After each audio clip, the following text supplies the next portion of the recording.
makapag-video kasi malakas po ang ulan. Tsaka ano po, siksikan yung loob ng bus. So ngayon, nandito po tayo sa bus. Pauwi na po tayo. Lola.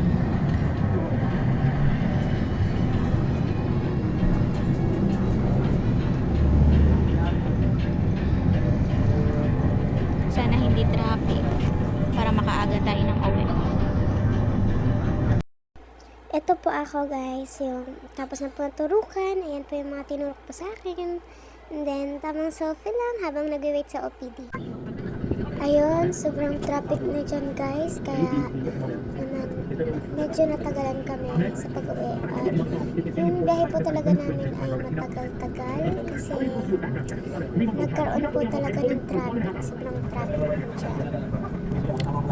Yun nga po ay bukas ay babalik ulit kami para po sa orthopedics.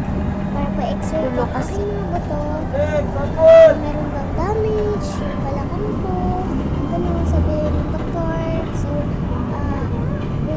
kailangan namin pumunta, magpa-x-ray. Kaya maaga-maaga po kami para bukas.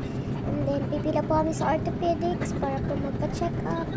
At magpa-check up po sa new doctor ko po for orthopedics. Kasi, in-endorse po kasi ako ng doktor namin, ng doktor ko, doon sa orthopedics to make sure na walang damage yung mga balakang.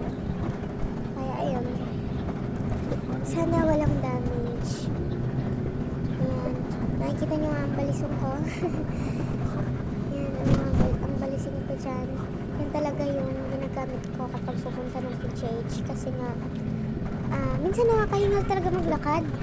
Kaya see you tomorrow guys.